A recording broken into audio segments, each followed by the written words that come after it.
Yes Ramadevi గారు, శ్రీరాముడి అవతారంలో గొప్పతనం ఏంటి, రామతత్వం మనకు బోధించేది ఏంటి? రామ అన్న పేరే శివకేశవుల్ని సూచిస్తుంది. నారాయణలో రా, నమశివాయలో మా తీసుకొచ్చి రామ అని పెట్టారు. ఒక్క రామనామ జపం చేస్తేనే ఇరువురిని మనము స్మరణ చేసిన పుణ్యం వస్తుంది. తరింపచేసేదే రామనామ మంత్రం. అటువంటి శ్రీరామచంద్రుడు స్వయాన భూమి మీద నడయాడిన ప్రదేశం మనం అదృష్టం చేసుకున్నాం మానవులుగా జన్మించి. ఆయన మానవుల్నే ఉద్ధరింప చేయలేదు. ఇప్పుడు తరించాలి అంటే మానవ జన్మ తీసుకోవాలి. కానీ ఆయన జటాయుని ఆయన సీతమ్మ వారి కోసం ఆయన రావణాసురుడు వధించబోతే గాయాలతో ఉంటాడు. సీతమ్మ వారి కోసం రామలక్ష్మణులు వెతుక్కుంటూ వస్తే జటాయువే చెప్పాడు ఇలా తీసుకెళ్ళి వెళ్ళాడు అని. అప్పుడు ఆయన ఆ మాట చెప్పి జటాయువు మరణిస్తే ఆయనకు అంత్య సంస్కారాలు చేసి వైకుంఠ ప్రాప్తిని కలిగింపచేశాడు. ధర్మం మానవుడిగా పుడితేనే మనం మోక్షం లభిస్తుంది అనుకుంటాం. కానీ శ్రీరామచంద్రుడు అక్కడ పక్షి రూపంలో ఉన్న జటాయువును కూడా వైకుంఠానికి పంపించి ముక్తిని కల్పించాడు. అంటే అది రాముడి యొక్క ధర్మం, రామనామం యొక్క పవిత్రత, విశిష్టత ఇంకెన్ని చెప్పినా కూడా తక్కువే. అసలు యుగాలన్నిటిలో కూడా యాగాలు, హోమాలు ఇవన్నీ చేసి తరించారు. కానీ కలియుగానికి ఉన్న యొక్క గొప్ప వరం ఏంటిది అంటే రామనామ జపంతోనే తరించండి అని చెప్పారు. రామనామ జపమే మనల్ని తరింప చేస్తుంది. అంటే రామకోటి రాయమని, ప్రతిరోజు జపం చేయమని. అంటే ఇద్దరు శివకేశవుల్ని ఆరాధించిన పుణ్య ఫలితం వస్తుంది. ఇక్కడ మనం ఇంకో విషయం తెలుసుకోవాలి.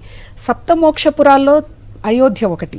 కానీ మనము యోగపరంగా వెళితే మూలాధార చక్రం నుంచి ఛేదించుకుంటూ సహస్రాల చక్రం వరకు మనం సాధన చేయాలి.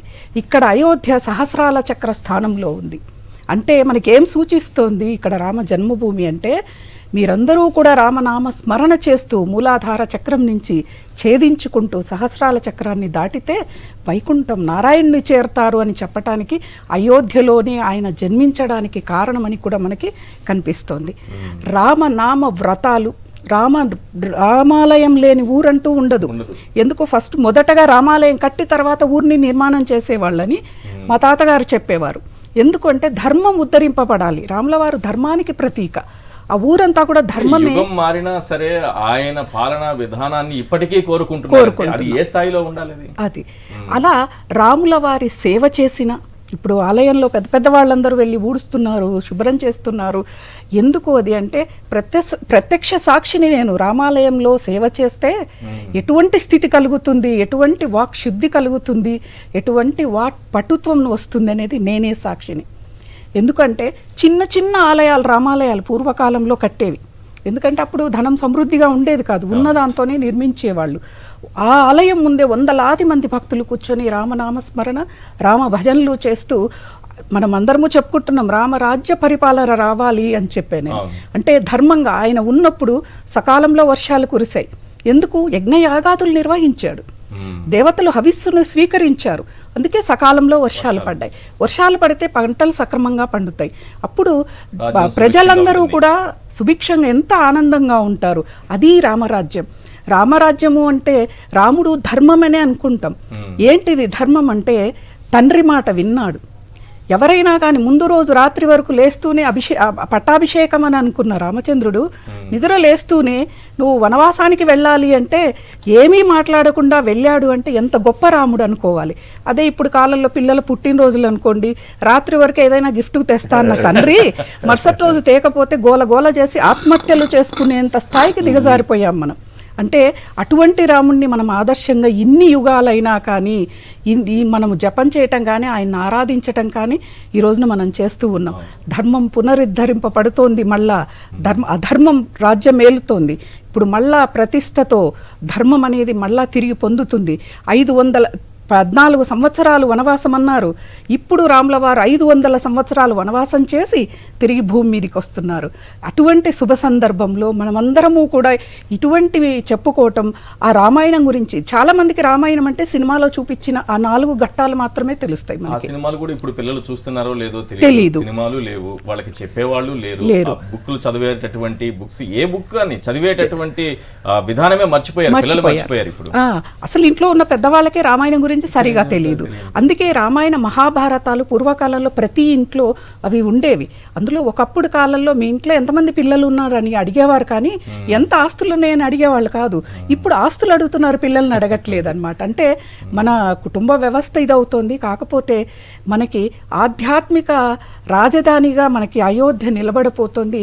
ప్రపంచ దేశాల నుంచి కానుకలు వస్తున్నాయి, ప్రపంచ దేశాల్లో ప్రత్యక్షంగా వీక్షించబోతున్నారు. అంటే అసలు ఎంత అంటే రామనామము, రామరాజ్యం వస్తుందని ప్రతి ఒక్కళ్ళు ఆనందంగా ఆస్వాదించే సమయం మనకు వచ్చింది. కాబట్టి ఇది చాలా ఆనందకరమైనది. ప్రతి ఇంట కూడా మనం ఉగాది, సంక్రాంతి, దసరా ఎలా వైభవంగా చేసుకుంటామో అలా రేపు వైభవంగా మనం చేసుకోవాల్సిన రోజు.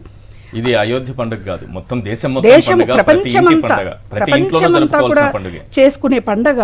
అలాగే అసలు ఆ మసీదుని పడగొట్టే సమయంలో నేను కొంతమంది కరసేవకులతో మాట్లాడితే, చేతులతో గీకాము మేము, గొడ్డళ్ళు పెట్టలేదు, గుణపాలు పెట్టలేదు అంటే ఇది కదరా ఆధ్యాత్మికత అంటే. ఎందుకు అవి పెడితే వాళ్ళ పూజా మందిరం అది, దాన్ని మనం ఇది చేయకూడదు అని గోళ్లతో గీకి చేతులతో తీసి సరయూ నది ఒడ్డున వేశారు అని చెప్తే కళ్ళల్లో నీళ్ళు వచ్చాయి. ఇది కదా మన ఆధ్యాత్మికతలో ఉన్న గొప్పతనం. అంటే ఎవరిదైనా కానీ, అంటే సమానంగా ఇక్కడ అన్నిటినీ సమానంగా తీసుకునేది ఎవరిదైనా పూజా మందిరమే, అది వాళ్ళ ప్రార్థనా స్థలం. దాన్ని మనం ఇది చేయకూడదు. అది బాలరాముణ్ణి మనము చూస్తున్నాం, అందరూ చాలా మంది అడుగుతూ ఉన్నారు, ఎందుకు బాలరాముణ్ణి పెడుతున్నారు, సీతారామ లక్ష్మణ సమేత హనుమ సమేత ఎందుకు రావట్లేదు అని. కానీ బాబ్రీ మసీదు కూల్చినప్పుడు అక్కడ ఉన్న విగ్రహంలో కుషుడు నిర్మించిన దేవాలయం అది రాముల వారిది, అక్కడ ఉన్నది కూడా బాలరాముడే ఉన్నాడు.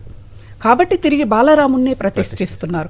అందులో ఆయన జన్మించిన భూమి కాబట్టి, జన్మించిన తర్వాత ఆయన ఏ వయస్సులో అయితే, అంటే 16-17 సంవత్సరాలకి మనమైతే ఒక ఋషికి అసురులు ప్రమాదం ఉంది నువ్వు వెళ్ళని మనమైతే పంపించాం, చిన్నపిల్లాడండి అంటాం.